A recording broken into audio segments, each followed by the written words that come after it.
महेश्वर गुरु साक्षात् परब्रह्म तस्मै श्री गुरुवे नमः। तस्मै श्री गुरुवे नमः। ध्यानमूलं गुरुमूर्ति ध्यानमूलं गुरुमूर्ति पूजामूलं गुरुपदं मंत्रमूलं गुरुवाक्यं मोक्षमूलं गुरुकृपा। बोले सद्गुरु साईनाथ भगवान की जय। आप लोग शांति बनाए। आप लोग के समक्ष एक कथा कहने जा रहा हूं। कथा है एक भक्त की। इससे आप लोग शिक्षा ले कि ये कैसी कथा है। भगवान श्री कृष्ण का एक भक्त है और उस भक्त की कथा कहने जा रहा हूं।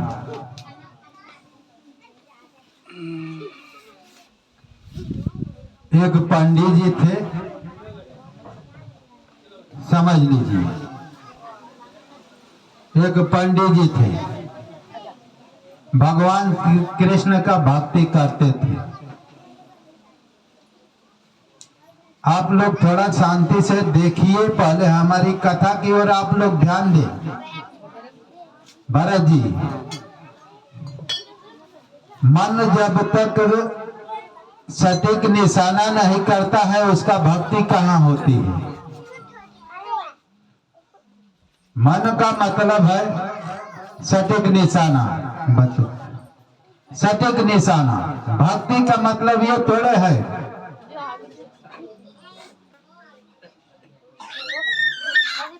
भक्ति का मतलब ये नहीं है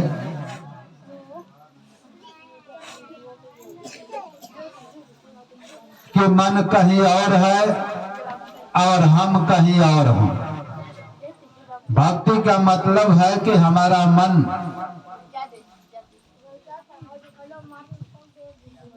लड़का का हटाओ, बैठाओ धीरे से।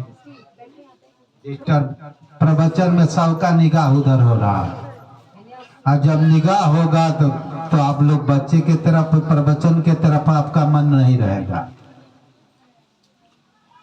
बच्चे की तरफ हमेशा मन रहेगा। आपका शरीर यहाँ बैठा है, आपका मन घर पर चला गया तो आप यहाँ पर नहीं है। आपका ये वस्त्र बैठ, नकली शरीर रूपी वस्त्र बैठा हुआ, आप घर पर हैं। जहाँ मन रहता है वहीं आप हैं।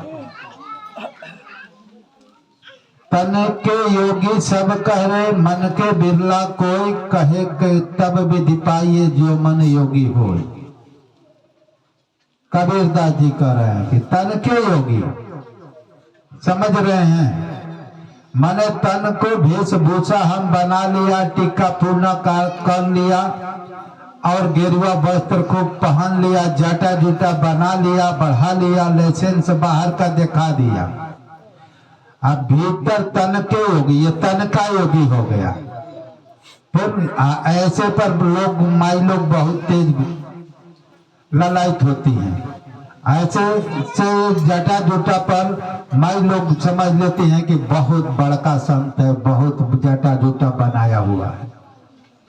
तन के योगी सब करे, माने दुनिया तन की योगी, माने दिखाने वाला योगी बहुत दुनिया करती है। समझ रही हैं आप लोग। मन के बिरला कोई, मन का बिरला कोई का मतलब कि मन से जो भक्ति योगी, योग का मतलब होता है आत्मा परमात्मा को जोड़ को योग कहते हैं। आप जोड़ को योग कहते हैं। कैसे कहते हैं? जब हमारा मन अंतर्मुख होकर आत्मा में केंद्रित होगा, इसे योग कहते हैं। आत्मा का ध्यान करेगा, आत्मा को देखेगा तो उसे ध्यान कहते हैं, उसे योगी कहते हैं। और बाहरी वेशभूषा खुद बनाया हुआ है, ठाट बाट बाहर है और भीतर उसको प्रवेश करने की क्षमता नहीं है तो योगी नहीं है। वो बाहर से वेशभूषा खड़ा हुआ है, आपको लगता वो ठग है, समझ रही है? वह बाहरी ठग है कि हमको समझो कि हम साधु बाबा हूं, बड़का हूं, हमारी इज्जत मर्यादा ठाट बाट होनी चाहिए। समझ रहे हैं आप लोग? उसको कबीरदास जी कह रहे हैं जटा जूटा वाले को कि तन के योगी, माने तन को दिखा रहा है, तन बनाकर वेशभूषा इतना बना लिया है, पूरा गेरुआ कपड़ा पहन लिया है, पूरा जटा और तिरा पूरा कार लगा लिया है, और बाहर से वेशभूषा ऐसा देखता है कि तो महान योगी है। ऐसा योगी दिखता ही नहीं। योग का मतलब ऐसा नहीं है। योग का मतलब है कि तू फटा पुराना चिथड़ा मिथड़ा कुछ भी पहने हो, आपकी सूरत जो है अंतर्मुख होकर, मन की दृष्टि का नाम सूरत है। समझ रहे हैं आप लोग? मन जो है इसका अंतर्मुख होता है, तो मन की आंखें का नाम सूरत है। उस सूरत से हम आत्मा का दर्शन पाते हैं, देखते हैं। जब सूरत से हम आत्मा में अपने को केंद्रित होकर आत्मा रूपी परमात्मा का ध्यान करते हैं, उसे योग कहा जाता है। मन के योगी हो, तन के योगी सब करे, मन के बिरला कोई, कहे के तब विधि पाइए जो मन योगी हो। कहे के तब विधि माने जिसका उस विधि रूपी आत्मा में परमात्मा में योग ध्यान लग रहा है, समाधित हो जा रहा है, उस परमात्मा को देखकर ध्यान में डूबा है, रातों दिन उसका ध्यान कर कर उसमें परमात्मा का अनुभव पा रहा है, परमात्मा का ध्यान करते करते शाश्वत आनंद का अनुभव कर रहा है, और परमात्मा की भक्ति करते करते परमात्मा की प्राप्ति का साधना कर रहा है। योग का मतलब परमात्मा की साधना। योग का मतलब ये थोड़े वही साधना, वही उसे ही भक्ति कहते हैं। जब हमारी सूरत मन की दृष्टि आत्मा में पड़कर अंतर्मुख होकर उस योग में डूब जाती है, इसे कहते हैं मन के योगी हो।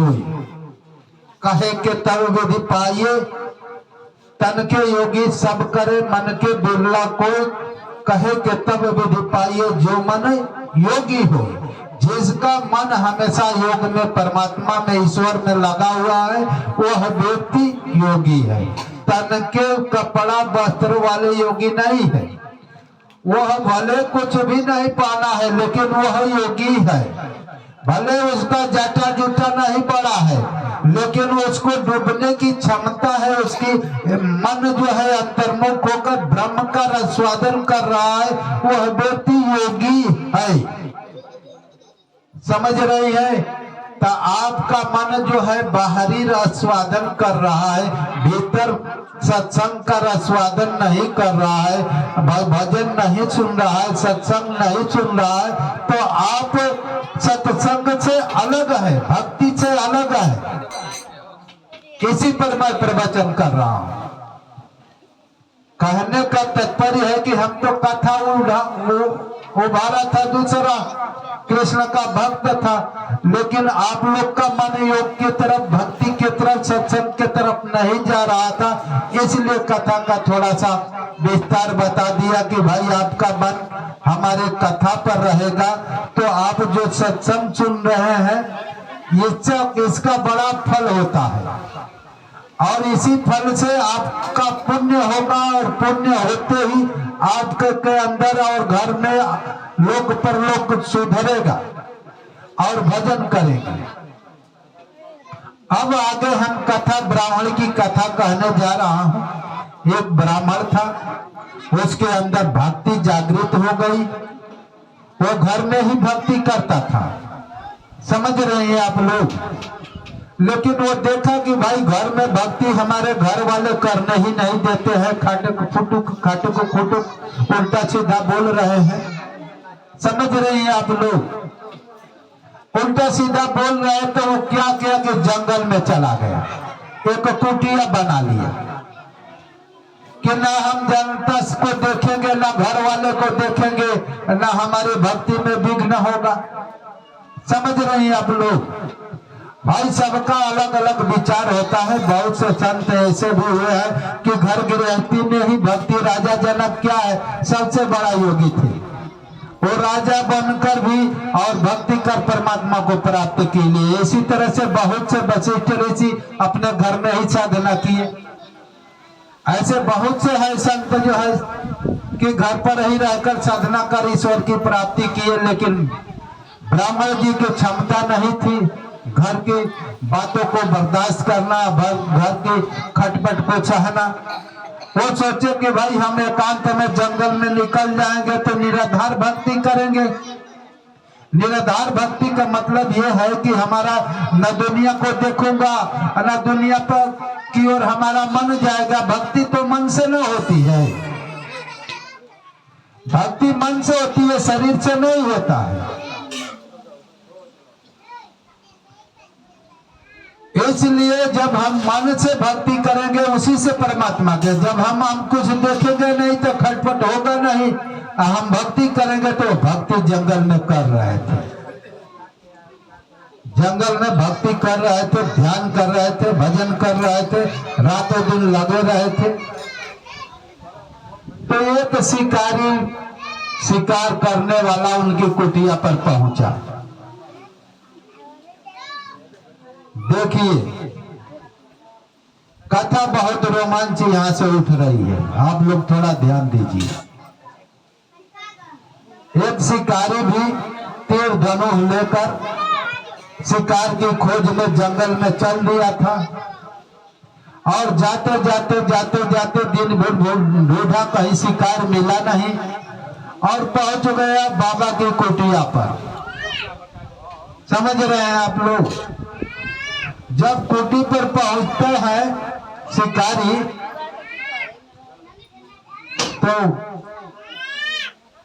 बाबा को प्रणाम करते हैं, पंडित जी को। जब प्रणाम करते हैं तो भाई कहते हैं, आपस में बात होती है कि आप क्या कर रहे हैं। मैं शिकार के खोज में घूमते घूमते आपकी कुटिया पर आ गया।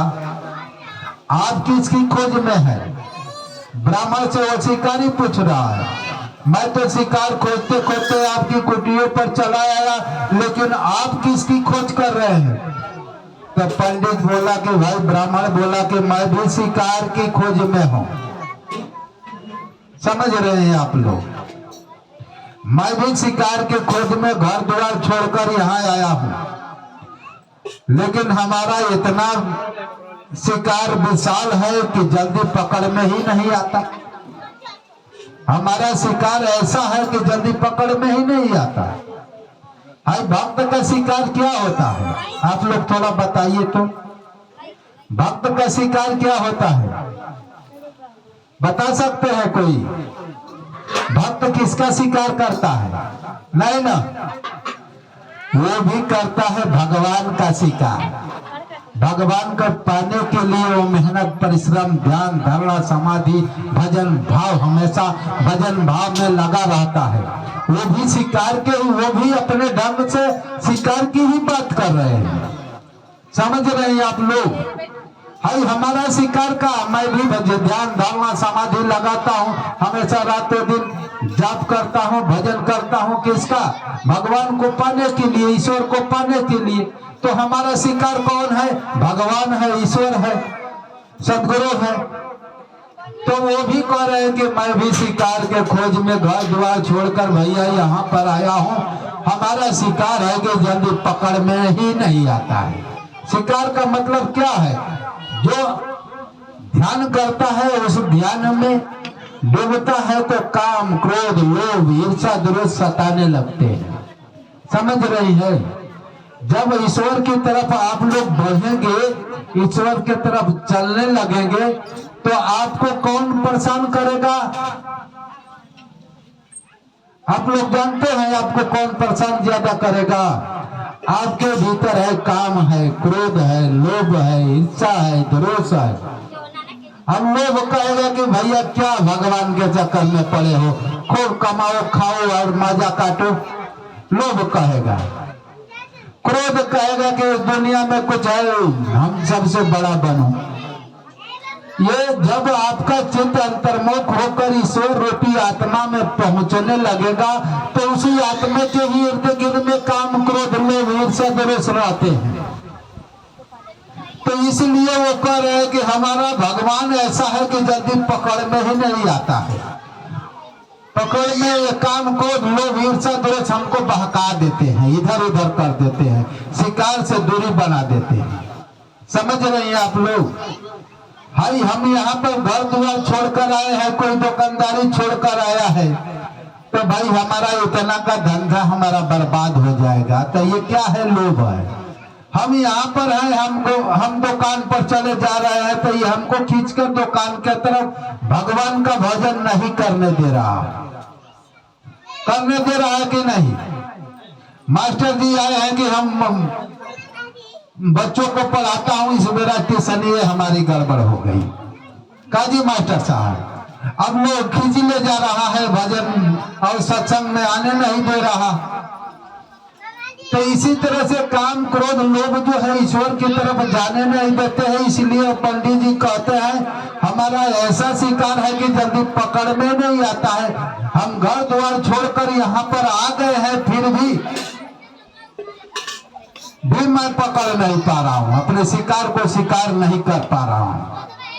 डिटेल में बता रहे हैं। तो वो कह रहे हैं कि भाई जो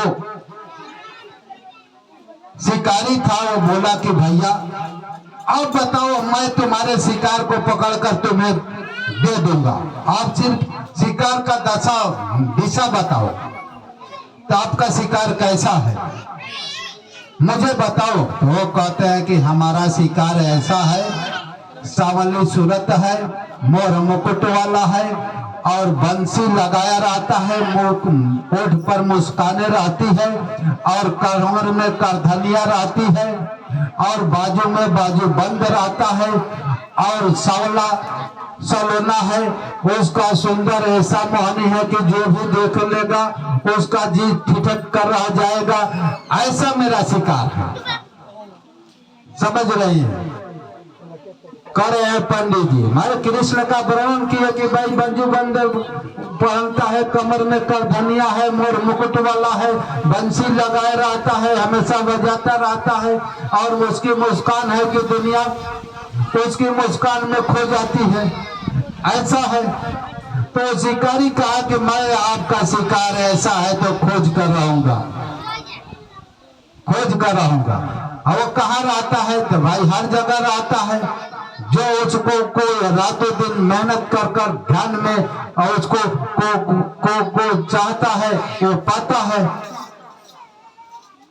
तो कहा कि ठीक है, मैं शिकार को जल्दी ही जाओ। वो संकल्प कर लिया। शिकारी कैसा संकल्प किया कि हम शिकार को खोज कर ही मानूंगा और जब तक हमारा शिकार हमारे सामने नहीं आएगा तब तक हम भोजन ही नहीं करूंगा। ऐसा दृढ़ संकल्प कर लिया।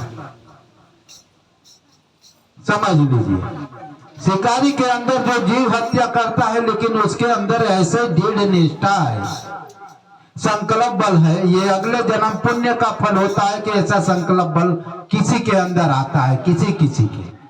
वो पंडित जी से बढ़कर उसके अंदर संकल्प बल है। अब वो रातों दिन तीर धनु लेकर अब जंगल में घूम रहा है कि शिकार मिलेगा उसको डांटू फटकारूंगा, नहीं सामने न मार दूंगा तुझे तीर, तुम रुक जाओ, हमको पंडित जी से तुझको मिलाना है और तुझे दर्शन कराना है, आज जब तक नहीं मिलोगे मैं भोजन भी नहीं करूंगा। कृष्ण भगवान तो त्रिकालदर्शी, कौन कितना भाई हमारा के लिए रातों दिन मेहनत कर रहा है। रातों दिन कृष्ण के चक्कर में तीर लेकर जंगल में खूब घूम रहा है।